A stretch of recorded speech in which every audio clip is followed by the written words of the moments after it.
Iron Overload Hardcore episode 51. This is going to be a fun one, guys. So we're going to speed through this one and we're going to have a lot of fun with this one. It's called Steroid, Stereotypes, Hype, or Truth.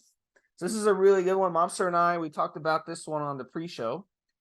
And look, at the end of the day, let's start out with the stereotype about, bodybuilders and meathead and all that stuff. What's going on? What caused that? And I'll point to Arnold. Arnold started doing those stupid comedies in the 80s and even early 90s where he played like a dumb meathead and a goofball. Like I use the movie Twins that he did with Danny DeVito. He played this naive. He was supposed to be the intelligent twin or whatever, but he wasn't. He was like the naive, dumb twin of Danny DeVito in that movie. It was a really, really stupid movie, by the way. It had a couple funny parts, but it was pretty stupid. But, he played that stereotype. But in real life, Arnold was a really, really intelligent guy. And if you look at him today, he doesn't have that persona. So of being, just dumb meathead and stuff. So that negative stereotype really, really is easy to kind of beat down. If you just take a look at the way Arnold is now. And then also Mobster on the pre-show, he was talking about how people who bodybuild and people who use steroids and stuff, it's actually, we're more wealthy. I'll let you talk about it, Mobster. Yeah. So they profiled this some years ago, Steve. Okay, right. So in order to buy steroids and or train and eat clean, you need to have more money than perhaps someone else, the typical person in the street or whatever. So, for example, and this was the statistics, and I'm doing this from memory, guys, so please feel free to correct me if I'm wrong, but I think I'm right. So, higher disposable income, which means basically, guys, you've got more money to spend on your sport, on your hobby. Typically, higher education, that means college, university. It doesn't necessarily mean that you've got a degree or a master's, but you've been to college, you have a better than average IQ. The typical user was, I believe, and this is something and also that Steve and I promote and push in that particular regards, early to mid-20s. Our preference is always going to be mid-20s onwards in terms of performance enhancing drug use. Now, where does the stereotypes come from? Okay, and I've probably been guilty of this. I consider myself reasonably intelligent with some disposable income and so on. But if you're super, super keen on a sport, it might be chess, but it might be working out. That tends to be the thing that you end up talking about, which is kind of, it doesn't strike people as balanced or well-educated. So, and it's kind of crazy, Steve, because lots of sports have actually taken to aspects of bodybuilding in terms of coaching and preparation for their sport. For people that were weight training and weightlifting for years, other people, pros from basketball and tennis, started to use that stuff. So the bodybuilders were doing something like that. Bodybuilders were manipulating their diets for the longest time compared to, say, other sports again. And when other sports realized they could stay lean and functional, they started to look at the bodybuilding diet, the bodybuilding lifestyle. Same thing with regards to performance enhancing drugs. We're more likely, with maybe an argument to be made for powerlifters, to experiment with, to get something from, and to have a good idea of how these work in practical terms in athletes, because we were out there doing fucked up crazy shit as well as the more sensible stuff. And we said, okay, this works if you're drier, this works for strength, this works for keeping your muscle on, this works for recomposition. And then the other athletes can come in that need to make weight, wrestlers, MMA again, and so on, and say, okay, what does that fella that competed that's always looked muscular all the time? He's not a big bloke. I'm not a big bloke. What's he do? And then copying those examples. So that stuff came in again. But it's the meathead stereotype, Steve. So, for example, and again, I put my hand up in this particular regards. Have I walked around with a bandana on as a teenager? God help me, Steve. Yes. Have I walked around with baggies or spandex on at work, Steve? Coming out of my overalls at work? Yes. Have I done some of the dumb-ass, stupid meathead stereotype stuff done? Yes. Hands up. I'm guilty. I apologize in advance. Was I kicking ass at work? Yes. Was I doing incredibly well in training? Yes. Was I making a name for myself in that particular regards to the point where I'm able to do this podcast now? Yes. So yeah, I was identifying, as we like to call it in this day and age, Steve. I was, whether it's colouring my hair or having tattoos or whatever, as other people do to identify with a particular niche in society. I was identifying. I saw myself as a quote unquote bodybuilder, so I dressed like a quote unquote bodybuilder. And in reality, I'd have made a better impression if I'd been wearing a dress shirt, tapered, just to accentuate my small waist, good shoes or whatever. Had my hair styled a certain way and still had a nicely muscular physique. I'd have been better off wearing maybe a polo shirt and some nice chinos or something, and still having good arms and good forearms and good shoulders and whatever else. So I get why people think what they think, but in reality, it's completely different. So yeah, I mean, let me touch on that. That's just a stereotypes. Give you an example again, and these are the stereotypes that people have. They think, for example, and Steve and I discuss in the pre-shows, if I take the same drugs as you're taking, I can look like you. No, you can't. My genetics come from my granddad. My genetics come from my dad, from aunties and uncles. Unless you come from my side of the family, you're not going to look like me. And that applies to anybody else. Steve's 5.5 foot tall. He's never going to be a top level basketball player because he's not fucking 6'9". And neither am I. I don't have that athletic ability. And I could take all the drugs that any basketball player we've ever met is going to take. And I'm taller than Steve. I'm still not going to be a top level. Steve will kick my ass on the court. 100%. He's fitter than I am, more agile than I am. Drugs doesn't change that. So there's an idea. I get this even when we go to gyms. I think Steve's probably had this in the gym, same as what I have. Oh, if I took those drugs that the pro bodybuilders are taking, I could win in Miss Olympia. No, you couldn't. Look at the profiles of Miss Olympia. You would nearly always find that they were incredibly athletic at school. They did incredibly well in some other sport, whether that's wrestling, boxing, basketball, whatever. They were wearing the jacket. They had that athlete's thing going on, and then they found bodybuilding. The genetics need to be there. Some of these guys look like bodybuilders before they started bodybuilding. I had a split biceps when I was 15, 16, 17 years of age, Steve. You had two heads of the bicep. Always had a 4-pack when I was that age. So, I just got in a different direction in terms of my strength. I never had any idea where I was going to go in my physique, but my ability. It ended up being grip strength. I'm a big, strong motherfucker, but my grip is outstanding to the point where I've won multiple British and European titles. Did I think about that when I was 15? No. So the stereotype, what people think bodybuilders are like, what people think steroid using athletes are like versus the reality. They don't get it. You touched on this before, Steve. Basketball players, the next day after a match, biggest perhaps final competition of the year, they will be up at the crack of the dawn the next day because that's what they do, practicing for the next championships. And working, analysing their mistakes. Did I make any mistakes in that big game that we won yesterday by 40 points? Yes. What can I do to correct those mistakes? Those are things that people that would like to be like that don't see. They don't understand it. They don't get it. So the stereotypes are many and various. What about you, Steve? What have you come up against in terms of stereotyping for yourself? So, just touching on that and adding to it, Mobster, how many times do you see where an athlete gets busted for using PEDs, and then someone, people will chime in and they'll be like, well, he only got to where he was because of anabolic steroids, or they'll see a bodybuilder, it'll be on some stupid like social media site like Yahoo or Twitter. I think the dumbest people in the world seem to be on Yahoo and Twitter. Top level athletes, Steve. David Beckham's a footballer. His mum and dad were taking him to Sunday League matches when he was, I think, 7 years of age. So he got to be one of the best footballers in the world because he was playing fucking football, competitive football, Sunday League football, when he was 7, in the rain, in the cold, in the wind, in the sunshine, in the snow, when he was 7. Yeah. So this is what I tell, but this is it's very simple. Look, if you really believe that they got to where they're at just from steroids, it's steroids that did it, then you go do steroids and you prove it. Why don't you go do it? You go and let's see if you can bodybuild and look like these guys. Listen, we see guys come on the forum all the time and they're like, man, I want to look good. We just had a guy go on there now. He's arguing with a moderator. I don't know why the moderator is wasting his time arguing. It doesn't make any sense. I know the thread you're talking. I know the thread.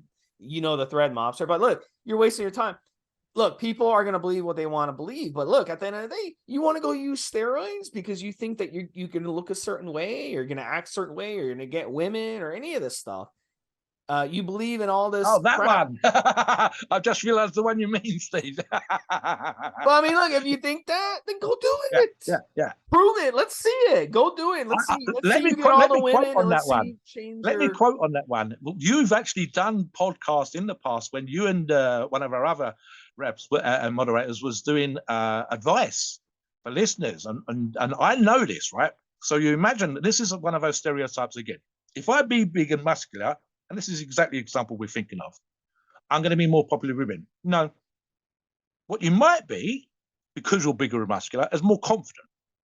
And confidence is unfucking believably attractive. You, so long as you're not fucking hideous and you're confident, you can actually hold a conversation. And to use the phrase over here, which I think you probably have over there's a bit of back and forth, what we call banter. So she's kind of feeling you out. You need to be able to sort of bounce back with a quip or a comment, and at the same time make her feel good, just for pulling your chain, just for jerking you around a little bit. And then all of a sudden she thinks you're a nice guy. You might be interested. He's a bit of a jerk, but he's a nice jerk. Whatever. You got your in. The amount of guys that are doing the dating stuff that would wear a stupid hat with a fucking feather in it, and the woman comes over and says, "Why you got a feather in your hat?" Boom, you got a conversation going. It's not because of steroids. It's not. You might, and this is with very, very few users, have the thing where the higher testosterone or a level of testosterone, sensible level of testosterone, naturally occurring, never mind from PEDs, it means you're more likely to take risk. And that's the reason why the difference between men and women. So there's an argument that said you're more likely to go to the club and talk to multiple women, and you maybe get knocked back, shot down and burned, whatever, 5 times. But the 6th time, the person, the lady, whoever wants to stop and talk to you, and boom, you've got an in. You're having a nice time. That's it. And that comes from a degree of confidence, and that might come from testosterone. In a particular example we're thinking of, his own stereotype, the person in question, member in question, is that he is involuntarily celibate, incel, as the phrase goes, because he doesn't take steroids. That's just right there. It's wrong.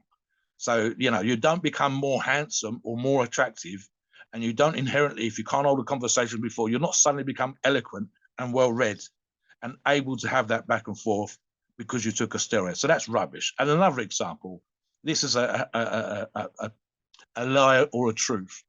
Are steroids a gateway drug? No. That doesn't mean a steroid user's never used narcotics. Of course, there are steroid users that use narcotics, but then there's plenty of people that don't use steroids, that use narcotics. Loads, in fact, way more. So the reality of the situation is, well, there might be a tiny percentage for who that's true. For the great majority, it's not. You don't go, I'm going to take Dynabol today and heroin tomorrow. It doesn't happen like that. If you're an idiot, if you have issues with drugs, if you are an addictive type personality, that can happen. But for the typical steroid user, it won't happen. It's just not a gateway drug. You don't go from one to the other. You might have to go and get steroids from someone that sells narcotics, but that's not what you're there to buy. And indeed, you don't need to do that. That's why we have approved sources. They don't sell narcotics. It's not necessary. So arguably, is steroid a gateway drug? No. Just because you're using steroids doesn't make you, quote unquote, a drug user or an addictive type personality. You might actually need an addictive type personality to get to the gym and plug away and eat a certain way, but it doesn't necessarily mean you're suddenly going to get into narcotics. So there's an example. Another piece of bullshit is that taking steroids means you don't have to eat clean. And I've addressed this multiple times, Steve. And I'll use the exact person that I've used multiple times before. Dexter Jackson, a.k.a. and the Mr. Olympia, a.k.a. The Blade.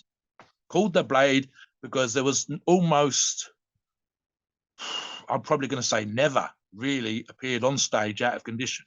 Sometimes amazing and sometimes slightly less, but always in condition, and certainly always in condition compared to everybody else.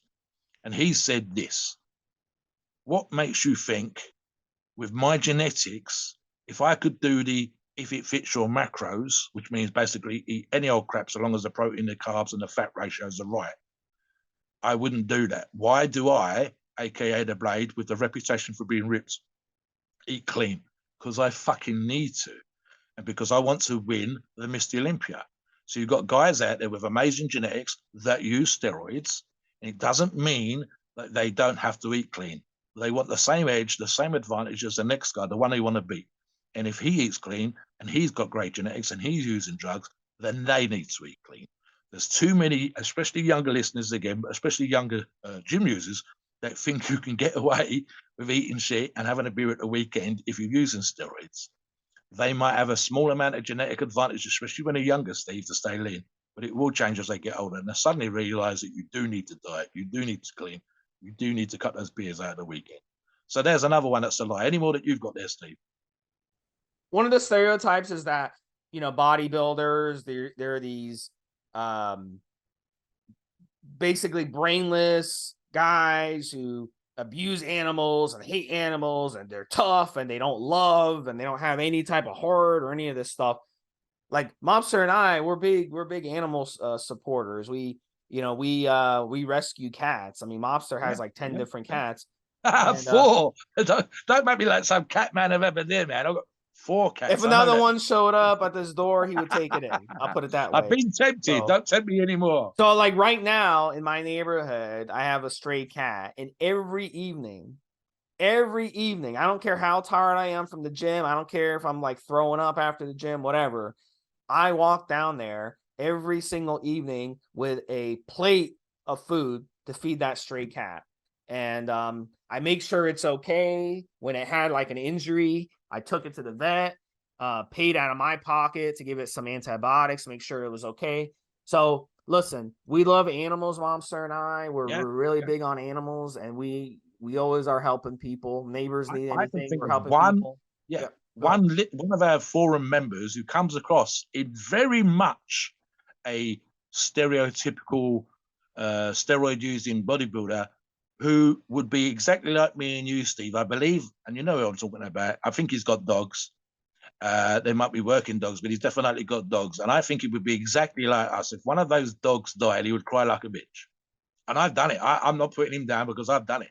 Right? And I'll probably be the same when one of my cats goes, right? So there's this thing out there that we come across in a certain particular way. And hell, like I said earlier on, Steve, I've looked like the stereotype. I've had my head shaven with the beard going, which is a typical strongman thing. And again, I can tell you, I've got buddies that look like strong men with their tattoos, with the facial tattoos, the head tattoos, the tattoos on the neck, and they've got these tiny little dogs, kind of like things you can put in your pocket and handbags and stuff. Them and their girlfriend or partner, whoever, they've got these 1 or 2 tiny little yappy things. So the stereotype would be that we should have some massive great hound. The stereotype should be that we are, to quote it, as the English phrase goes, as thick as 2 short planks. In reality, as I said earlier on, higher education, almost to a fault, certainly higher than average IQ, even if it's only an IQ in a particular area like nutrition or training or whatever, still that we would be outstanding if we were tested on that particular thing. Pet lovers, like Steve said, not, walking around with pit bulls on leashes and stuff and macho bullshit or whatever else. Some of the most tattooed people I know, and again, I'm thinking of strongman competitions that we put on back in the day. We had one particular person whose nickname was actually Tat17. He's still a good buddy of ours from back in the day. And he brought a buddy whose nickname, I think, was something like the Weasel, and half his face, literally like a line down the middle, was tattooed. And he sat with the strength athletes and kept them laughing all afternoon. He was cool as fuck. He had them laughing and relaxed in between events. And he was just a nice guy. So the idea that you think when you look at him was being absolutely, he's like a sort of child beater or something. There's going to be a monster. There's going to be, he's kind of looking across as evil, and he was so cool. So, and again, this is something else just from bodybuilding and strength training and stuff. Right, I'm as selfish as fuck when it comes to wanting to win, but I have been the most helpful guy. We're doing this podcast, we're putting out information when it comes to helping people, especially once I know that I've won. I will help lift up the third, the second, the first, whoever, to make sure that they perform at their best. So even if they can't beat me, they will still do their best. I'll show them where to put their hands. I'll shout at them. I saw it yesterday at the competition I went to. One athlete's already put the last stone up, runs around. Come on, buddy, put your hands here. You can do it. You can do it. He knows he's not going to beat him because he's already beaten him. But he still wants him to succeed. He still wants him to get that last stone, to make himself walk away feeling positive and know that maybe the next time, if I can do it, because my buddy just showed me how to do it, I'll do better again. So supportive, loving, pet lovers, that whole thing. There's so many different things out there. Again, like I said, Steve, I can understand where people get it from. Here's a classic example where the media loves the idea versus the reality. So the number of times that I've seen some person that's gone on some rampage or committed some atrocity, and it will say at some point he used to weightlift or used to be a bodybuilder. In reality, he might have done a few press-ups and curled a curling bar once. But so long as they can find out in his background and his history, there's a picture of him in the gym. Therefore, all people that lift weights are murdering nutfucks. No, just the person you found, and the same percentage as it was before. It's not changed. It's not any different. In fact, here's a great argument, Steve, and I think you'd agree with this. The number of guys that I've met, women and male and females, that do fight type sports, MMA, boxing, jiu-jitsu, BJJ, anything you like, outside of the dojo, outside of the ring, they're calm, they're relaxed. There's always going to be a small percentage or not, but the great vast majority have learned discipline. They learned to fight in the ring, in the dojo, on the mat, and they learned to channel their aggression there. So they might be an absolute killing machine, smash the granny out of you, knock your teeth out, put you into a hospital, whatever, in the fight arena. But outside of the fight arena, oh my God, he's in hospital. I need to go and see him out. Make sure he's okay. They wanted to demolish you in that situation, but the moment they've demolished you and they've won, they're concerned about you. Outside of the ring, they don't fight. They know that they can hurt you. They know that they can demolish you, so they don't fight. In fact, I'd argue the same thing with strength training. You get to the point where you imagine it, you lift weights, you bodybuild, you become incredibly muscular, you can kick anybody's ass. Maybe you can, but you never do because you don't need to, because you don't have anything to prove. So the thought process is one, but the reality is something else. I couldn't tell you, Steve. I'm having to think now. I was going to say I couldn't tell you, but the last time I hit someone was 2013, was the burglar that broke into this property I'm in now. So he had it coming. I don't think I've hit anybody since then. So what's that now? That's 10 years. The size of a fucking house. I haven't had to hit anybody for 10 years. People should be picking on me left, right, and centre. Never happens. I can talk. I say hello, how are you? If I fuck up, I apologise. If people think they can hit me, I'm like, yeah, do you really want to? All that kind of stuff. And 9 times out of 10, well, 100 times, never happened. So I haven't had to. I think the same applies to you, Steve. I know you're a tough little motherfucker. When was the last time you had a fun, to think people give you shit or whatever else? Yeah. When was the last Never. time you had I had you know the story. I had an old neighbor who this guy yes, was we talked about this. Yeah. He has some type of mental illness. He was doing drugs, and he got offended by something I said. So one day I was like, "Hey, how you doing?" He got upset at me. He ran up on me and he started getting into my face and cursing and all this stuff. And I just stood there, man. I just stood there. And that really enrages them more, because if you do something, then that's just gonna make them, that actually gets them more mad if you just stand there and stay calm. It's like, I don't give a fuck, dude. You want to yell and scream and curse? You want to look like an idiot? Then look like an idiot. You know what I'm saying? I'm just gonna stand there and laugh at you. You know what I'm saying? I mean, it's ridiculous. So I've never once really, like, if you go and work out all the time, because we work out all the time, we're really, all that beer batter basically gets removed from our bodies. So when you run into us outside of the gym, outside of our playground, we're chill, like, because we got out of our system. I don't have the energy to get upset and get road rage on people and stuff. So if you look at people who are like that, the majority of them, obviously it's a mental illness thing, which is very, very prevalent, but it's also, it has to do with they're not exercising. So really, I would say the stereotype that we're these angry road rage people who don't go crazy. It's the opposite, because we're working out and we got all that beer batter out of our system all the time, and it's kind of our therapy to do that, to exercise. So people who don't exercise, who sit around and just worry about shit all day, and they FUD and they're paranoid, and you know what I'm saying, and they're addicts, they're doing alcohol to calm down, they're vaping, they're smoking, all this stuff that people do, eating crappy food, which is basically their way of balancing themselves out. They're just making themselves more unbalanced. So really, here's another example, Steve. Let me jump in here. So as Steve says, what people are talking about and how they respond, and even these mythologies, these stereotypes, is as often as not a reflection of themselves. Okay, so let me give you an example. I know a good buddy of mine, great reputation for fighting, and I've seen him throw people out of clubs like it wasn't shit. but equally it wasn't shit. I mean, what do I mean by that? He physically grabbed them and moved them out of the club, but he doesn't get excited. He doesn't take it personally. He's forgotten about you 10 seconds after you've left the club. Just don't come back, fuck off, do what you got to do. And then back in the club doing whatever the hell he needs to do as far as being a doorman or throwing people out or whatever else, right? It's no big deal to him. Equally, and I won't name him on the podcast, but I've had to give him a cuddle because his mum was ill with COVID. He was getting really upset. So I was literally having, so you're right, buddy, give him a fucking cuddle and do the old man hug shit and whatever, just to calm him down and make sure that, you know, there's got a buddy that's going to support him and all that kind of stuff. Proper emotional shit, right? So the idea that, you know, this is fucking mythology, whatever. And again, I actually found out on the fighters, some of the fighters I've been around and people that I'm aware that are high in their own particular niche or sport, exactly the same. They love, they hate, they do all the stuff everybody else is. I think in terms of, like, if you said the road rage thing you mentioned, I've had that once. The amount of times I was out with my buddy or my brother when he was alive, shouting at people and whatever, I'm like, it's no big deal, let it go. I've done it once, right? Honestly, I think maybe once or twice ever. And I'm aware, obviously, I'm a big motherfucker. So you even have to think about how you're perceived by other people. So the thing that I've had, I did a job before where people, just because of the role that I was playing, the job that I had, they disliked me. It wasn't me as a person. It was the fucking uniform and the thing that I was doing. And on occasion, they'd be shouting and hollering, and I'm like, if you want to have a fight, let's have a fight. But I'll be like, chilled about it.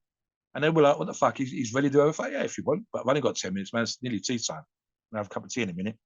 And then they calmed the fuck down because they realized I was ready for it, but it didn't happen. And I knew that it wouldn't happen. And if it had happened, I thought I could handle it. So that was coming across as well. And then it's all calmed down. Steve says, the beer batter's gone, the adrenaline is dumped, whatever. And then you get something. The stress, the boss has been giving them shit. They're running behind. The silly little fine that I was about to give them is just the icing on the cake. They're having a shit day and I was about to make it shittier. But now we're talking. Now we're chilling. Now we're almost, you know, getting ready to light up a cigarette. Not I smoke, but that's what they're doing. And we're all like, you know, man, you're cool. You're all right, actually. And all that. It just went. So this would happen all the time. And again, like I said, people will see Steve with a six-pack. They will see me 300 plus pounds and they will have their perception of what we look like. That's stereotype versus the reality. The reality is, been to the gym, drove myself into the ground. I'm chill. I just want to sit down and sit here and chill. And if you want to come and sit by me and talk, yeah, fine. If you want to chew the fat, fine. If you want to tell me how bad your day is, fine. If I don't want to listen, look, fuck off, whatever. But what I'm not going to do is go around in some thumping, crazy, tattooed motherfucker, Mohican, whatever, which is how a lot of people of my size, shape, etc. would look, and be an arsehole. As I said, pretty much for me, it's if we meet another meathead, we literally was all right there, bro. There's hardly ever some sort of look at that arsehole over there. We really 9 times they're saying bumping chest or bumping fist and say, yeah, man, well done. Down the gym. I don't know about you, Steve. I'm the same. The gym, I'll go around, go on, son, do another rep, whatever, all that kind of thing. And I'm not giving him shit. Buddy of mine turned up the other day, he's just had some great weight land on his knees and torn all the tendons in his knees. They had to have major operations to fix him. I spent, as I put it to another buddy this morning, 20 minutes fucking him up with the rehab that he needs to do so he can get back to walking like he was before. I don't need to do any of those things. I'm doing it because he's a buddy and I want to see him walk again. I want to see him kick ass. I want to see him back in the gym the way that he was before. I should be a meathead, Steve. I should be an ass. Fuck him. But I'm not like that. I'm not like that because I don't have anything to prove. I know where I've been. I know who I am. I know what I've done. And for me, and I will say this, especially those of them that last a couple of years and then keep doing this, keep doing what you and I are doing, we can override the stereotypes. We can do stuff for charity. We can help old women across the road. We can rub, kids' hair, ruffle their hair and all that kind of stuff. And we can come across as nice guys, even though we might look like some steroid using arsehole. And even with the steroid thing, let's just talk about the steroid thing specifically. We encourage, through this podcast and on the forums, education. Now, arguably, the whole thing with steroids, some of it is what we call pseudoscience, bro science. But a lot of it is just sheer practice of other users using a product and getting a certain result. And so we know that this is a typical result for most users. And that's where the information comes from. So we talk about podcast education. We talk about the articles on the forum. We have videos that are specific to one or two particular drugs. And I've said multiple times, go away and do your own research and come back and argue the point if you want with us. And in hell, if they correct us, Steve, then we've educated. If we corrected them, they're educated. So what we're trying to put out there is good, solid information that comes from statistical, proven back and forth between people like ourselves again and again and again and again over years and years and years, to the point where we can talk about as much as possible safe use, sensible dosages. We know that the diet is important. We know that nutrition is important. We always make sure to mention those things. And that is us trying as possibly can. What the stereotype? It makes us educated. It makes us sound good. What do you think, Steve, before we finish up? Yeah, I definitely disagree. And a lot of you are listening to this and you're like, well, I never thought about, this type of thing before. And, at the end of the day, there are people who are fitting the stereotype of what the media portrays out there. I just want to be clear about that. The problem is those are the people that seem to get the most likes and the most traction, most views out there in the fitness industry. And that's basically it's a yin yang effect, So if you guys see that out there with some of these guys and just don't watch their videos. I mean, you're going to get like algorithms that are going to send you to their videos. You may have been watching one of their videos and it sent you to us. You're going to see algorithms out there. You don't have to listen to those douchebags anymore, So listen to a podcast that's going to educate you, that's going to make you a better person overall. And that's what we strive to do on our podcast here. They, on the other hand, they're not trying to do that. They're trying to put others down. They're negative and all that other stuff. So it's all about who you surround yourself with. You can absolutely fit those negative stereotypes if you surround yourself with bad people. We had a guy on the forum come. He's like, I just got out of prison. I want to get into fitness. I want to, get myself into better shape. My friends go out to drink, blah, blah, blah. I'm like, dude, first thing you got to do is you got to stop hanging out with these fucking friends. Those friends that you hang out with and you go to the bars with and you go to the clubs with and you're out till 2, 3 a.m. Those are the ones that got you in trouble in the first place. So you got to stop surrounding yourself with these negative people and start surrounding yourself more positive people. So, and it may take you completely revamping the friends that you're spending time with and be like Mobster and just hang out with 4 cats for a while and then build some friends, from there. That's what it might take. The cats that Mobster hangs out with, they're not going to get him into trouble. That's a perfect example. All right, buddy. I do community stuff, you arsehole. Let me finish off, guys. I have the cats. But I also do stuff in the community. I do the newsletter for the local wetlands community. I help them put together some photographs for the calendar. I'm a very good photographer, he says modestly.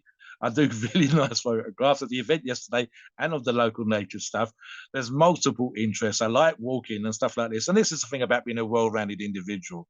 In order for the jobs that I've done in the past and the community stuff, I need to be able to talk to people, being confident, maybe because of the weightlifting, and maybe it's something ingrained into me. I'm also the oldest, so I'm a firstborn, so that's that leader thing, shepherd rather than the sheep thing going on, whatever else, personality type stuff. But let's be honest, Steve and I differ physically, and yet Steve's exactly the same in that particular regards. He's out there, he talks to his neighbours, he's got a cat, he does stuff in the community, he's done coaching with kids, sports and this kind of thing. So there's all this kind of stuff going on. There we go. We're putting back what we do. And that's what you can do. And you can become well-rounded and you can kick off against the stereotypes, guys. You can say to people, this is what you think. Here's who I am. And let them think what they want to think. I'll use a very quick analogy before we finish off, which comes from shops, from selling, from marketing. And here's the thing, guys, is I think the argument is something along the lines of how many positive customer experiences it takes to correct a negative one. So, for example, and the analogy is something like, if you go to the shop and buy product X and you think it's a really nice product, you might tell 3 people about product X. I had these sausages the other day, they were fucking amazing. If you have a bad experience, you'll tell 10 people. I went to the shop the other day, they didn't serve me their arseholes, they wouldn't let me buy those sausages. I like 10 people. Same thing applies to these kind of stereotypes. You could do lovely things all day long, but they'll remember that one time you was an arsehole. They'll remember that one time you looked like a steroid-taking freaky bodybuilder. So there's a thing out there. The stereotypes are, for the most part, wrong. maybe 1 or 2 individuals in 100 that actually make these stereotypes true. The other 98 do not. You could do, as I said, a load of things that make you an absolutely great person in the community, helping old ladies across the road, rescuing cats stuck in trees, whatever. As Steve and I seem to like. And people will remember that one time you kicked off and shouted at them or whatever. That's other people. It's not you. It doesn't need to be you. And for the most part, as I say, it's just plain not true. There's no great drug use outside of the PDs. Maybe we could talk less about training when we meet people and stop using that as an example, that kind of thing. But otherwise, with Steve and I, we're taking this educational stuff to a particular level. That's nothing we thought about when we started lifting weights. We try to inspire listeners of the podcast and people on the forums to become better than they was yesterday. That's something you don't think you're going to do when you're lifting weights and whatever else when you first start. So straight away we're against the stereotypes. So that's what they are for the most part, stereotypes. It's just plain good old fashioned wrong. And whether the media like to do it, whether that random person who doesn't like you thinks it's because you lift weights and whatever else, and whether the young guy that's new to the gym, just getting into it, thinks that steroids is going to make him Mr. Olympia, it will not. Hard work, training, genetics, and just literal consistent application of effort for a long ass time is going to improve his physique. Now, of course, come on the forums because we can help you with advice, with nutrition, by tweaking your diet, especially like the analogy Steve used just a few minutes ago. We can help him and we can put him on the path. And if he listens, he'll be a different person from when he left prison, and he's already made a good decision. He'll be a different person again in a year or two, Steve. And if we get him on the right path, he'll be doing podcasts. He'll be inspiring people. He'll be adding out that advice. And that would make an absolute great redemption story. That would be fucking amazing, Steve. Please note, we're not doctors and the opinions are ours. It is our view and based on our experience and views on the topic. A podcast for informational purposes and entertainment only. The freedom of speech and the First Amendment applies.